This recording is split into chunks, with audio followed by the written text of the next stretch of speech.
Hello दोस्तों, कैसे हैं आप सभी। आज की इस वीडियो में हमारे पास यूपी बोर्ड 2024 हिंदी का 2024 का यूपी बोर्ड का पेपर। जी हाँ दोस्तों, 301 डी इसका पेपर कोड है, जो कि आज ही ये पेपर अभी हुआ है और काफ़ी ज़्यादा इंपॉर्टेंट है। देखिए, ये पेपर का आज मैं फुल सोल्यूशन बताऊंगा। जो लोग पेपर दे के अभी आए हैं उनके लिए बहुत इंपॉर्टेंट है। वो अपना आंसर मिला सकते हैं कि उन्होंने ऑप्शनल कितना सही किया, कितना क्या सही किया। इससे उन्हें पता चल जाएगा कि उनके एवरेज मार्क्स कितने आने वाले हैं। चलिए शुरू करते हैं आज का ये वीडियो और देखते हैं कि यहाँ पे कितना कैसे क्वेश्चन आया था और कैसे हमें इन्हें सॉल्व करना है। ठीक है, पहला क्वेश्चन हमारा खंड का जो दिया हुआ है। देखिए, खंड का इसमें हमें 10 ऑप्शनल क्वेश्चन दिए हुए हैं। अब ये 10 ऑप्शनल क्वेश्चन में हमें करना है। देखिए, सबसे पहला है श्रृंगार रस मंडन के रचनाकार। देखिए, जब इसे मैंने जो बुक में पढ़ा, मैंने बुक से देखा तो वहाँ पे गोकुल नाथ दे रहा था, लेकिन आप यहाँ पे जो है लगा सकते हैं गोसाई। जिन्होंने गोसाई विट्ठल नाथ लगाया है उनका राइट आंसर एकदम रहेगा यहाँ पे। बाकी इसका जो है गूगल पे आप देख लीजिए, आप कहीं पर भी देख लीजिए, गोकुलनाथ इसका आंसर राइट है। बाकी ये वाला भी सही है। ठीक है, ब्राह्मण पत्र के संपादक कौन है। बहुत ही ज़्यादा आसान क्वेश्चन है। यहाँ पे बाल कृष्ण भट्ट, यहाँ पे इसका एकदम राइट आंसर होगा। नेक्स्ट दिया हुआ खड़ी बोली गद्य के जनक कौन है। भारतेंदु हरिश्चंद्र, यहाँ पे एकदम राइट आंसर आपका हो जाएगा। फिर नेक्स्ट दिया हुआ रसज्ञ रंजन कृति के लेखक कौन है। तो सिंपल सी है, महावीर प्रसाद द्विवेदी। पेपर थोड़ा हार्ड आया था, ध्यान दीजिएगा। रेखा चित्र पर आधारित रचना कौन सी है। अतीत के चलचित्र महादेव वर्मा जी की है। नेक्स्ट दिया हुआ हिंदी साहित्य का प्रथम कवि किसे माना जाता है। तो आपको पता ही होगा, हिंदी साहित्य का जो प्रथम कवि थे वो सरहप्पा जी थे, सरहप्पा को माना गया है। ठीक है, तार सप्तक, तीसरा तार सप्तक का प्रकाशन कब हुआ। तो आपको पता ही होगा, पहला, दूसरा और तीसरा जो है आया, या तीसरा जो आया है 1959 में आया हुआ है। कठिन काव्य का प्रेत किसे कहा जाता है। तो केशव दास आपके यहाँ पे बिल्कुल राइट आंसर हो जाएंगे। नेक्स्ट दिया हुआ है सामधेनी काव्य के रचयिता। बहुत आसान क्वेश्चन था, रामधारी सिंह दिनकर। जिन लोगों ने किया उनके लिए बहुत ही अच्छा है। निम्नलिखित में से कौन सा ग्रंथ रीतिकाल काव्य परंपरा से संबंधित है। बिहारी सस्सई, यहाँ पे राइट आंसर आपका हो जाएगा। नेक्स्ट दिया हुआ है, देखिए, गद्यांशों पर आधारित प्रश्नों के उत्तर देना। एक क्वेश्चन फिक्स है, आपका संदर्भ करना जो है वो फिक्स का पाठ के लेखक का नाम लिखना है। तो आपको पाठ का नाम तो पता ही होगा, भारतीय संस्कृति। जो हमारा भारत जो पहला चैप्टर ही है वही हमारा है। ठीक है, और इसके लेखक कौन है, वासुदेव शरण अग्रवाल जी हैं। ठीक है, नेक्स्ट जो दिया हुआ है, देखिए अब दूसरा वाला दिया हुआ, मतलब ये वाला तो इसी में दिया हुआ है। अथवा करके जो दिया हुआ, जन्म लेने वाले प्रत्येक व्यक्ति का भरण पोषण। देखिए, इसी में आपको उसका मिल जाएगा कि ये किस पार्ट से लिया हुआ है। ठीक है, देखिए किसी दूसरे चैप्टर से ये लिया गया है, जो कि आप देख के अपना आसानी से कर सकते हैं।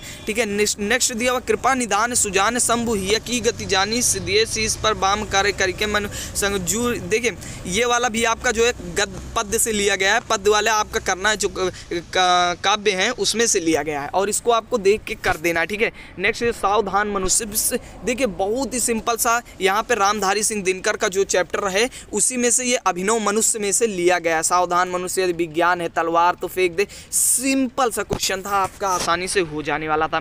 नेक्स्ट दिया हुआ निम्नलिखित में से किसी एक लेखक का जीवन परिचय। बहुत इंपॉर्टेंट है, मैंने सबको बताया था, तीनों को, प्रोफेसर जी सुंदर रेड्डी, हरिशंकर परसाई, कन्हैयालाल मिश्र, प्रभाकर, तीनों पूछे जाने। तो इसमें भारतेंदु, महादेव वर्मा, अयोध्या सिंह उपाध्याय, हरिओ, तीनों इंपॉर्टेंट थे।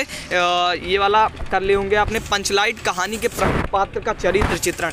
पंचलाइट कहानी का प्रमुख पात्र कौन था, गोधन था। गोधन को आपको यहाँ पे पूरा उसका चरित्र चित्रण करना है, वो कैसा था। जिन लोगों ने किया हुआ है 1.5 से 2 पेज, उनके लिए काफ़ी अच्छा होने वाला है। ठीक है, नेक्स्ट यहाँ पे दिया हुआ है अपनी तत्वों के खून का रिश्ता तो लाठी कहानी की समीक्षा कीजिए।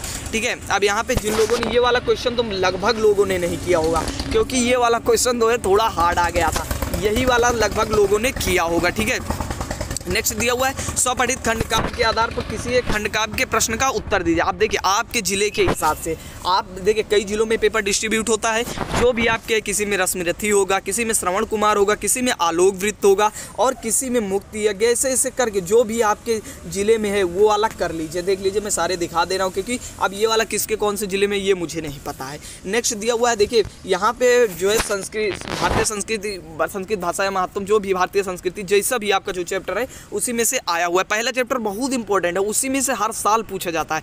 ठीक है, नेक्स्ट ये दिया हुआ है, और ये वाला भी आपको क्या करना, संदर्भ सहित हिंदी अनुवाद करना है। ठीक है, ये वाला भी आपने कर लिया होगा। नेक्स्ट दिया हुआ है, देखिए विद्या विद्या विद्या विद्या धनम मदाय परेशान परिपीडना। बहुत ही आसान आया था, यानी विद्या यहाँ पे कह रहा है विद्या विवाद से, धन मद से और परेशान करने के लिए जिनके लिए होता है। खलस से साधु विपरीत, और जो साधु लोग होते हैं वो इसके विपरीत इसका दान और रक्षा के लिए इसका यूज करते हैं। नेक्स्ट दिया हुआ है प्रहरत यदि युद्धे मारुतो भीम रूपी प्रहरत यदि साक्षात पार्थ रूपेण सक्रा परुष वचन दक्षा हत्वा चोभिना दास्य तृण मति पितृ भुक्ते वीर गुप्ते स्वराज्य। ठीक है, ये वाला भी आपको करना था। नेक्स्ट दिया हुआ किसी में से संस्कृत में हमें उत्तर देना है। ठीक है, जैसे ब्राह्मण पत्नी कथम दुखिनी आसीत बितेन कस्या आसाना से उलिकम विरोधन के नकरोत, ऐसे ऐसे करके आपको लिखना है। ठीक है, 2 का ही करना है, किन्हीं 2 प्रश्नों के है। श्रृंगार अथवा विभात, देखिए मैंने आपको बताया था ये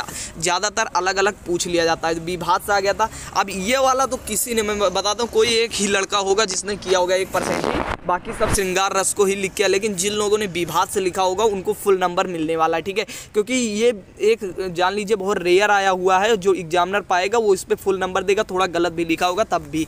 यमक अलंकार अथवा उपमा अलंकार की परिभाषा में उदाहरण सहित देनी है। ठीक है, नेक्स्ट दिया हुआ दोहा छंद अथवा कुंडलीय छंद की परिभाषा में उदाहरण सहित देनी है। फिर उसके बाद है निम्न में से किसी एक विषय पर निबंध लिखना, जैसे साहित्य का दर, समाज का दर्पण है, राष्ट्र के निर्माता युवाओं की भूमिका, आतंकवाद, बहुदिन विज्ञान हर साल आने वाला क्वेश्चन है। प्रदूषण नहीं आया इस बार, किसी न किसी सेट में तो जरूर आया होगा। नयनम नेधन अनम, यही इसका, सॉरी ये वाला नहीं रहेगा, नेधन अनम तीसरा यहाँ पे आपका राइट आंसर होगा। कलव्यू, कला धन अव्यू, यही आपका सही आंसर होगा। कला धन अव्यू, यही आपका राइट आंसर होना चाहिए। वृद्धा, वृधन अधा, देखिए कंफर्म तो नहीं है इसका, क्योंकि मैं आपको गलत नहीं बताऊंगा। ये आपका यहाँ पे राइट आंसर होना चाहिए, क्योंकि दोनों वर्ड के मतलब निकलने चाहिए, और यही यहाँ पे आपका दोनों वर्ड का मतलब निकलेगा। नेक्स्ट दिया हुआ निम्न में से किसी एक का विग्रह करके समास का नाम, देखिए अब समास विग्रह भी आ गया है। अनुरूपम, श्रेष्ठ, पुरुषा, मीनाक्षी, ऐसे आया हुआ है। ठीक है, अब यहाँ पे ये वाला आपको करना है। ठीक है, और नेक्स्ट दिया हुआ बैंक में खाता खोलने के लिए बैंक प्रबंधक को प्रार्थना पत्र लिखना है। ठीक है, यहाँ पे बैंक में खाता खोलने के लिए बैंक प्रबंधक को प्रार्थना, अपनी गली मोहल्ले की नालियों में सफाई के लिए स्वास्थ्य अधिकारी को पत्र लिखना। नेक्स्ट निम्न में किसी एक शब्द के धातु के प्रत्यय का योग स्पष्ट करना है। ठीक है, ये आया हुआ है। निम्न में किसी एक शब्द का प्रत्यय लिखना है आपको, देख लीजिए प्रत्यय जो भी आपको आ रहा हो कर लीजिए। नेक्स्ट दिया हुआ है रेखांकित पदों में से किसी एक पद की प्रयुक्त विभक्ति तथा संबंधित नियम का उल्लेख कीजिए। आकाशा छात्र समय आप कर लेंगे इसको। अब बस यहीं पे आपका पेपर ख़त्म होता है। अब ये जो हैं ये साहित्यिक हिंदी वाले जो हैं ये इस पेपर को आसानी से कर सकते हैं। ठीक है, अब आपने पूरा सोल्यूशन देख लिया, यही इसका राइट आंसर होगा। बस आज की वीडियो में दोस्तों इतना ही था। वीडियो कैसा लगा कमेंट उसमें बताना, पसंद आए तो लाइक करना, चैनल को सब्सक्राइब करना बिल्कुल मत भूलना। मिलते हैं इसके नेक्स्ट वीडियो में, तब तक के लिए बाय बाय।